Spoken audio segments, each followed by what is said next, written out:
You are not poor because you lack opportunity. You are not stagnant because the world has wronged you. You are trapped because you cling to a mindset that was designed to keep you compliant, humble, and predictable. The greatest flaw in your thinking is not laziness or ignorance. It is the belief that morality, comfort, and safety are virtues that must precede power. You believe you must first be good to earn wealth.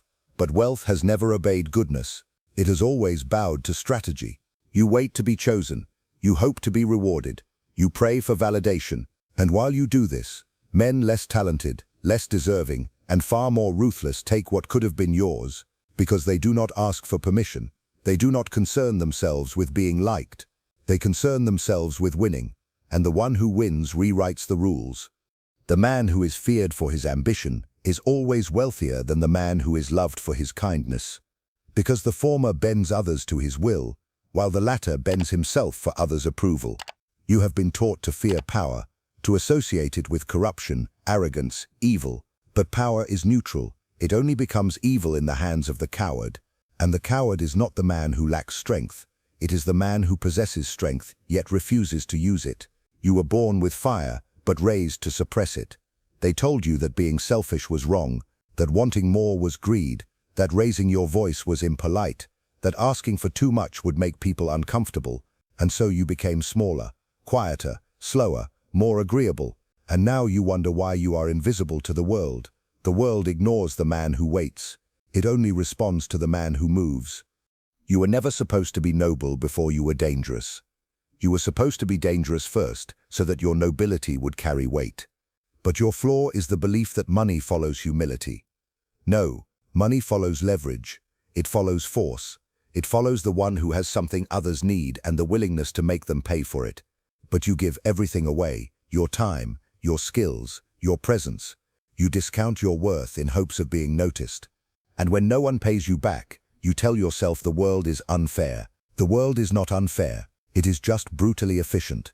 It does not reward what is good. It rewards what is useful.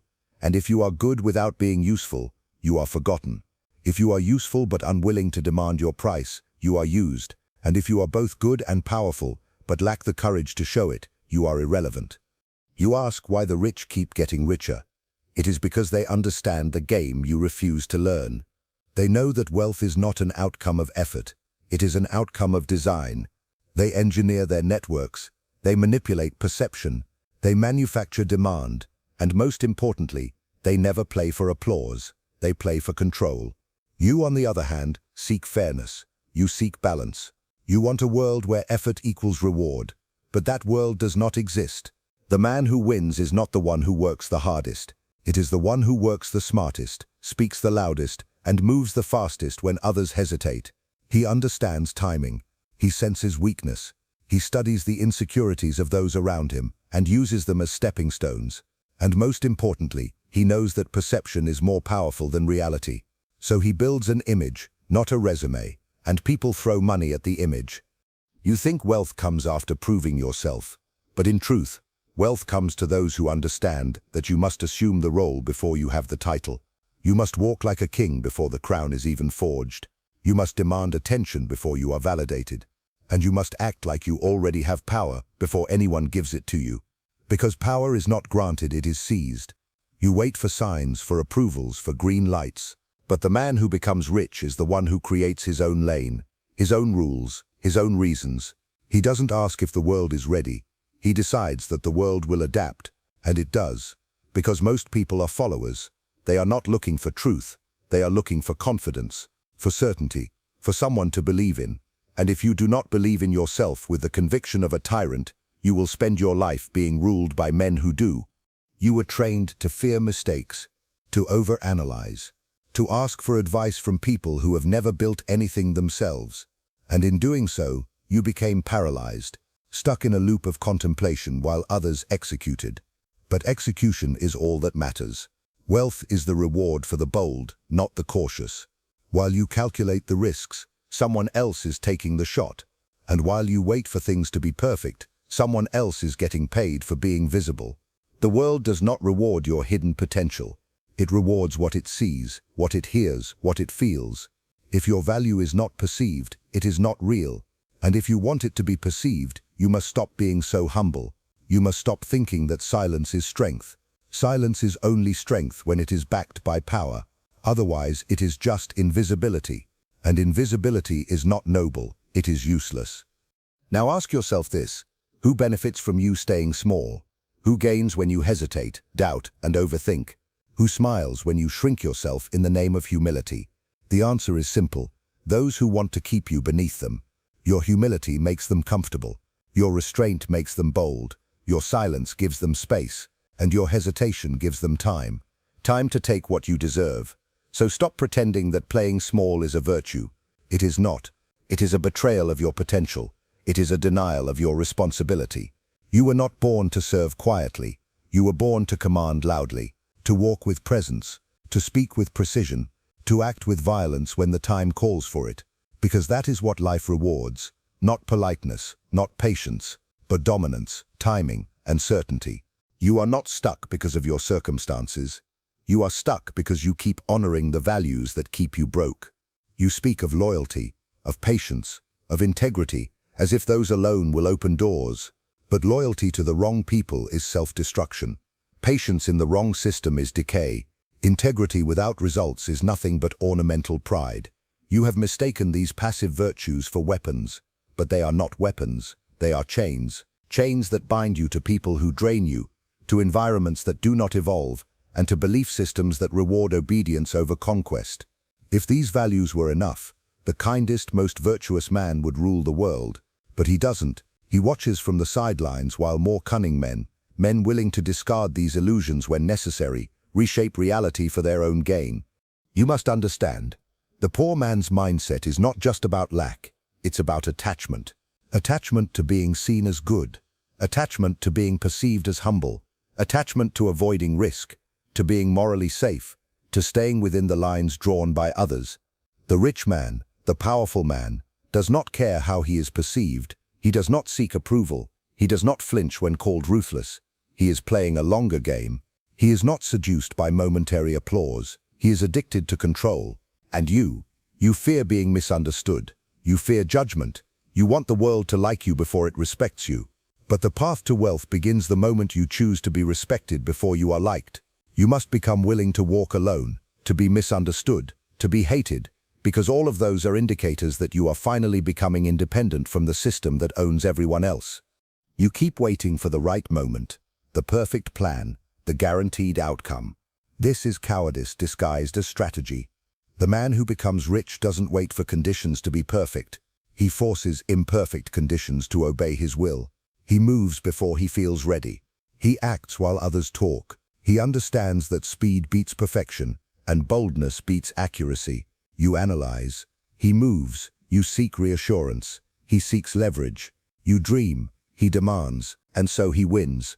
Not because he is better than you, but because he plays the game while you wait for permission to enter. And that's the fatal mindset flaw. The idea that someone somewhere is going to give you access. No one will. Access is taken. Wealth is seized. Power is not offered. It is extracted.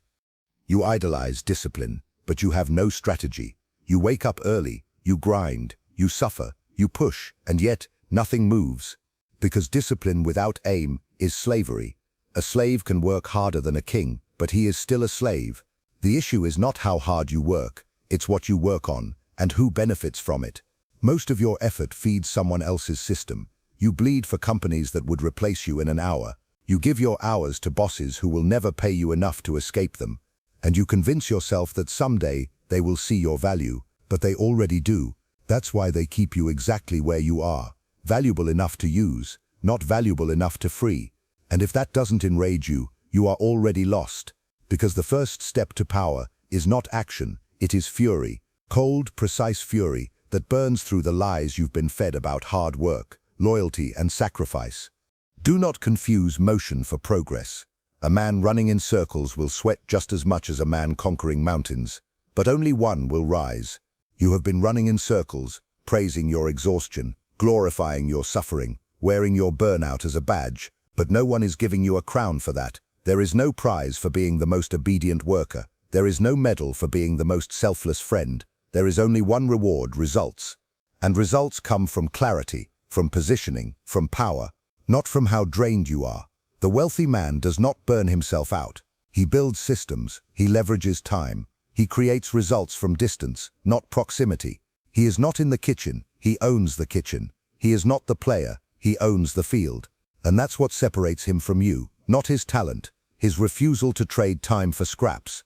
The poor man thinks his problem is money, but his real problem is narrative. He believes that to be rich, he must first suffer, prove himself, get lucky, or be chosen. He believes wealth is earned through pain or granted through chance. But wealth is neither earned nor granted. It is constructed. It is architected like a fortress. Every decision, every interaction, every piece of perception is placed intentionally. And once the fortress is built, it protects him, multiplies for him, commands for him. But you build nothing. You float. You react. You spend your life inside other people's fortresses, paying rent with your time and hoping one day they'll let you in. They won't, not unless you build your own. And to do that, you must burn the blueprint they gave you, the one that told you to be grateful, humble, nice, and quiet. That blueprint is poverty in disguise. Let this settle in your blood. The flaw is not in your talent. The flaw is not in your dreams. The flaw is in your obedience. You obey rules that do not serve you. You obey limits that were never real. You obey an identity that was sculpted by people who feared their own greatness. And now you carry their fear like a family heirloom, protecting it, polishing it, passing it down. Break it. Shatter the false morality that keeps you small. Smash the invisible ceiling that makes you beg for opportunity instead of stealing it. This is not about becoming immoral. It's about becoming untouchable. The man who is untouchable is not the loudest, not the kindest, not the hardest working. He is the one who knows that freedom begins the moment he stops asking and starts taking. And if you want to take, you must first be willing to let go of your guilt, your shame, your inherited sense of smallness. These were planted in you to keep you controllable. You were taught to feel bad for wanting more, to apologize for your ambition, to flinch when your presence made others uncomfortable, and so you shrunk. But understand this, no empire was built by a man who felt bad for taking up space. The king does not say sorry when he enters the room. He owns the room, and if the room is not ready, he burns it down and builds one that is. You were made to dominate, not to accommodate. But domination is not taught, it is remembered. It is a return to what you already are beneath the layers of obedience. You are not learning power, you are unlearning weakness. You must study the men who move the world, not for their charm, but for their ruthlessness. You'll find that they do not waste energy defending themselves. They do not justify their moves to the herd. They act, and because they act without permission, the herd follows. You are still explaining yourself to people who do not matter. You are defending your dreams to people who gave up on theirs. You are waiting for consensus from those who never had vision. That is not strategy, that is suicide. The rich man, the real player, speaks in actions. He does not talk about his plans, he executes. He does not post every move, he lets results become his announcement. And when questioned, he does not debate, he deflects. Because debate implies equality.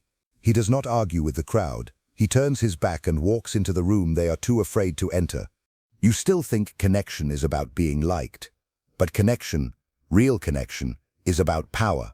Who do you know that opens doors? Who do you know that fears you, that respects you, that would protect your name in a room you are not in?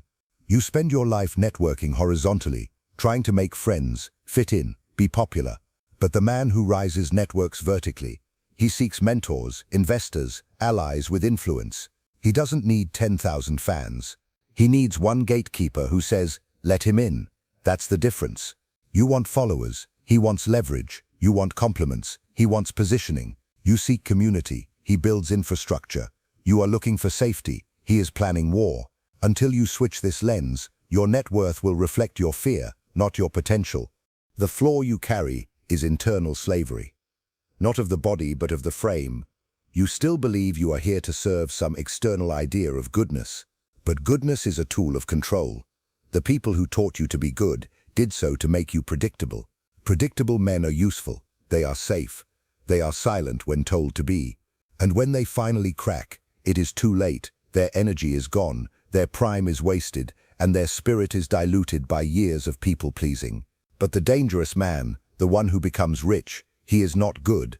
He is strategic. He chooses when to appear kind, when to appear generous, and when to appear cold. But appearances are all they are, because underneath, he is surgical. He treats every interaction as an asset, every relationship as a contract, every moment as a calculation, and in doing so, he becomes untouchable. You were raised to seek harmony, but harmony is only valuable when you are the one composing the symphony. Otherwise, it is submission. You silence your voice in relationships, at work, in social groups. You hide your ambition so no one feels threatened. You lower your standards so people stay close, and you do it thinking you are being noble, but all you are doing is cutting off your own wings. You were not meant to fly at the speed of those around you. You were meant to soar so high that they lose sight of you completely. Only then do you become something worth following, not because they understand you, but because they can't ignore you. And that is the goal, not agreement, not acceptance, but undeniable presence, the kind that makes rooms tense, the kind that silences gossip, the kind that makes even enemies watch in admiration. And this presence, it comes from your ability to suffer alone, to create without applause, to move without validation, to build while being mocked. That is the crucible of real power. Every wealthy man has walked through a season of invisibility, a time where no one clapped, no one cared, no one helped, and he used that silence as fuel. He used that solitude as clarity. While others drank and laughed, he plotted. While others posted quotes, he bled into real work. And now they wonder how he rose so fast. But he didn't rise fast, he just suffered in silence while they distracted themselves with dopamine. You think your time will come, but time is neutral. It rewards no one, it simply passes. And when it passes for too long, you are left with regret, not reward. The rich man does not wait for time. He robs it, he bends it, he compresses a decade into a year through precision and brutality. So the question is not whether you will succeed. The question is whether you are willing to be hated, doubted, underestimated and isolated long enough to succeed. That is the real test. It is not how skilled you are, it is how long you can move in the dark, how long you can build without needing applause, how long you can believe in something no one else sees. That is what separates the rich from the forgotten. Not talent, not background, but endurance. Cold, surgical endurance fueled by detachment, hunger and vision. Until you develop that, you are still playing. But once you do, everything bends. Not because you begged, not because you waited, but because you became undeniable. And that is the only thing the world respects. And once you become undeniable, the irony is this: those who once ignored you now claim they always believed in you. But don't be fooled, their praise is not for you, it's for your results. They don't respect your soul, they respect your leverage. They don't admire your journey, they want a shortcut through your destination. This is why the rich man never trusts applause. He knows it is often the echo of envy wearing a mask. He does not need validation because he has already validated himself in silence, in suffering, in discipline. And when the crowd finally arrives, he keeps them at arm's length, because he remembers when he was starving and they were laughing. This memory sharpens his focus, it preserves his clarity, it ensures he never again seeks comfort in the arms of the mediocre. The poor man, on the other hand, still believes relationships are sacred, still thinks community is family, still offers loyalty to those who would not bleed for him. This is his fatal error. He confuses emotional comfort for strategic alliance. But comfort is not currency. Proximity does not equal protection. Most people around you are not allies, they are liabilities. They cheer for you until your growth threatens their comfort. They support you until your presence makes them question their own stagnation. And when you become too much, they retreat, gossip, criticize, or pretend to care while praying for your collapse. You must learn to scan your circle with cold eyes. You must measure people by action, not sentiment. Who shows up when there's no glory? Who speaks your name when you're not in the room? Who multiplies your ideas instead of diluting them with doubt? The rich man cuts with precision. The poor man clings with nostalgia. And nostalgia is the drug of the stagnant. You hold on to your past because your future is still a theory. You glorify what once was because you haven't built what could be. But the man who ascends destroys the comfort of memory. He rewrites himself. He discards who he was without apology.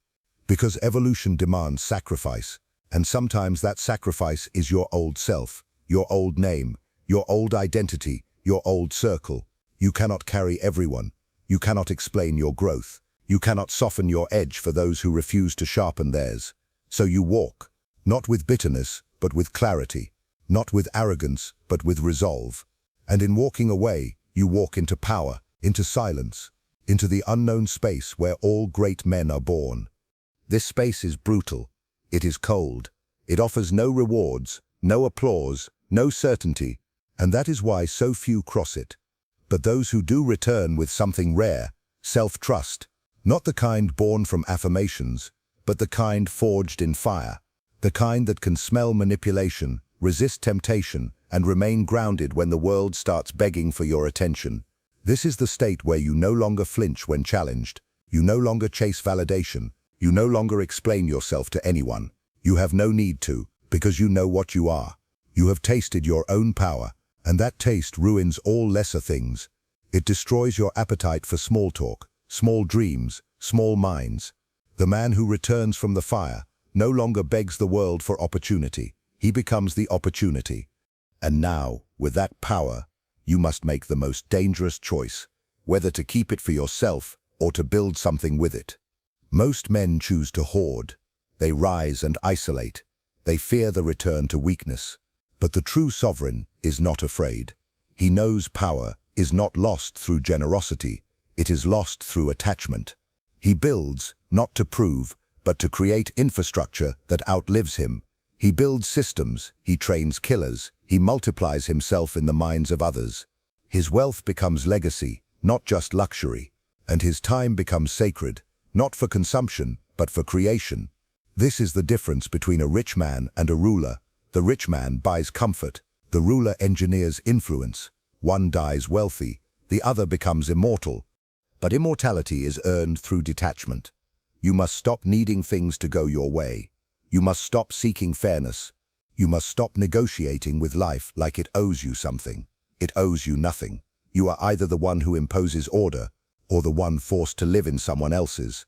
And the moment you stop reacting to the world and start shaping it, everything changes. Your movements become strategic. Your emotions become irrelevant. Your days become weaponized. Every conversation, every hour, every choice becomes a piece on the board, and the board is yours, not because they gave it to you, but because you took it while they were distracted.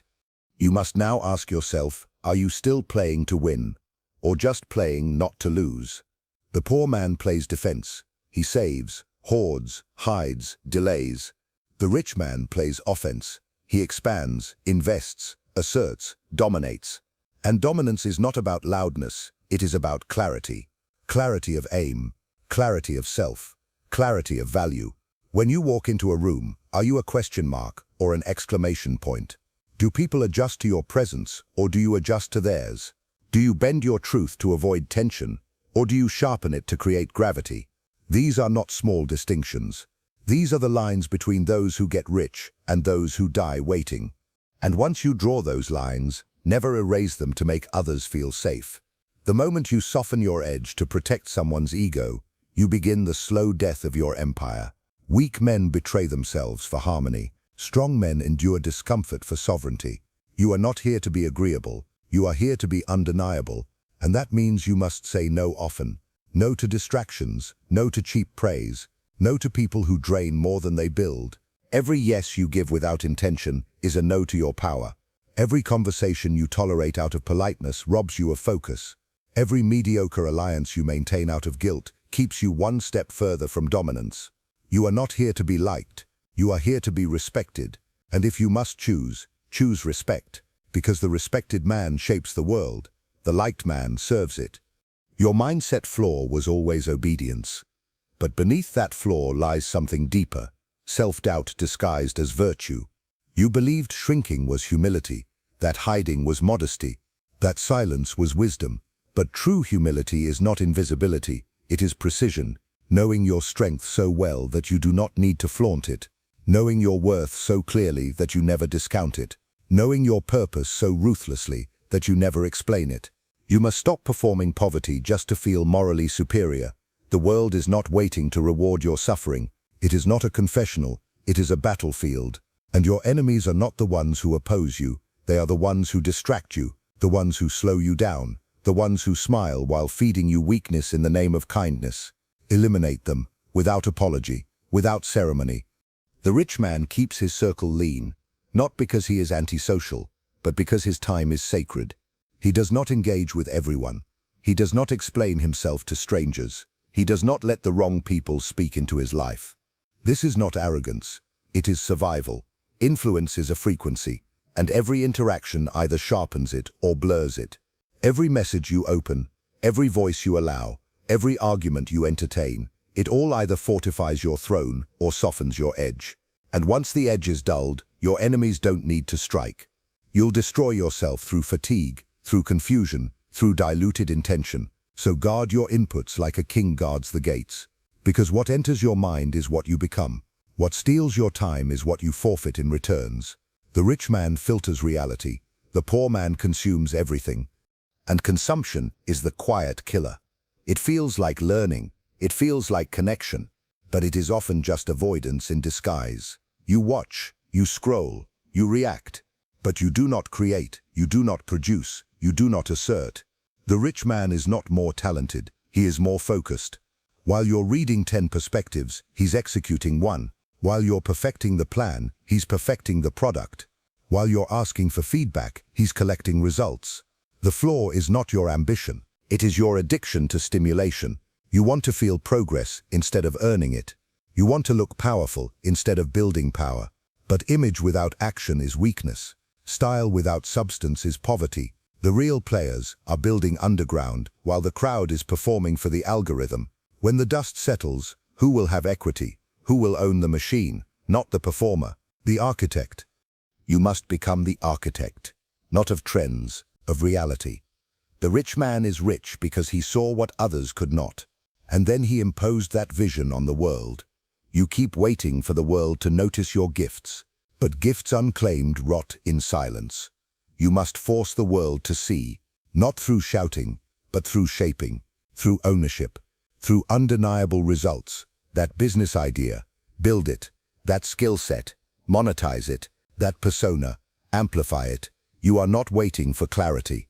You are hiding behind confusion, because clarity comes from action, from movement, from iteration. Stop meditating on your potential. Start weaponizing it. Every day you delay is a day someone else seizes the space you were born to occupy.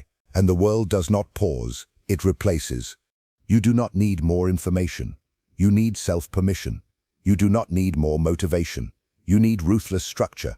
You do not need more inspiration. You need war plans. Simple, brutal, repeatable. Wake, work, create, attack. Build the machine until the machine builds for you. That is how wealth is born. Not from hope, from systems, not from dreams, from daily boring execution. The rich man is not more inspired. He is more detached. He does not wait for feeling. He follows structure. And because he follows structure, he becomes unstoppable. Discipline becomes identity. Identity becomes economy. And suddenly, the man who was once doubted becomes the man who is now studied. But none of it begins until you abandon the flaw of hesitation, the flaw of waiting, the flaw of internal debate. There is no debate left. You know what must be done. You know where your time is being stolen. You know what habits are draining you. You know who must be cut, what must be built, and what must be destroyed. So act, with violence, with speed, with finality. Burn the bridges that lead back to weakness. Burn the plan B. Burn the ego that keeps you soft. You will never get rich until you fix the flaw that keeps you safe, because safety is the enemy of greatness. Comfort is the assassin of kings, and you were not born to serve under comfort. You were born to rule over it. And once you begin to rule over it, comfort, that seductive prison, you will see the truth. The world bends to those who do not need it. The man who is feared is not the one who clings to life, but the one who could walk away from it all, smiling. Detachment is the final form of power. When you no longer fear loss, you become impossible to manipulate. When you no longer chase approval, you become the source of it. When you stop needing outcomes, you start controlling them. This is the state of the rich, not merely in wealth but in soul. Their moves are not desperate. Their posture is not hungry. Their speech is not frantic. It is deliberate, measured, unfazed. Because they understand everything can be taken except self-command. That is the last throne, and if you sit on it, nothing external can dethrone you. But most men never reach that throne because they cannot sever the last cord, emotional dependence. You want the money, but you still want to be liked. You want the power, but you still want to be understood. You want the empire, but you still want permission. That is why you fail. You build with one hand and cling with the other. You rise, but only to the height of your last need, and needs are chains. Until you become internally sufficient, until your own approval, your own discipline, your own mission becomes your only compass, you will be owned by the opinions, the emotions, and the narratives of weaker men. The moment you sever that dependence, you become inevitable. Not because of talent, not because of luck, but because your direction no longer sways. And that kind of man does not chase wealth. He absorbs it. Wealth, after all, is not money. It is power concentrated. It is control over time, attention, energy, and direction. The rich man is not rich because of what he earns, but because of what he commands. He wakes when he wants. He speaks when he chooses. He is not pulled into noise, gossip, or distraction. He does not justify. He does not apologize. He does not entertain opinions beneath his vision. His silence has more weight than your shouting. His presence rearranges the room. His absence becomes a question that lingers. This is not charisma. This is consequence. When your alignment is pure and your motion is undisturbed, you begin to vibrate at a frequency that others cannot replicate. And those who cannot replicate it will try to attack it. Let them. Their noise is confirmation that your gravity is working. Now look at your life. Every piece of it. The money you make, the people around you, the way your name is spoken or forgotten. It is all data. It tells the truth about what you tolerate, what you settle for, and what you allow. Do not flinch. Do not explain it away. Study it, because it is the mirror of your internal law. If you are surrounded by weak minds, you invited them. If your income is stagnant, your standards are stale. If your name holds no weight, your movements have lacked intent. This is not judgment. This is liberation, because what you built, you can destroy, and what you destroy, you can rebuild stronger.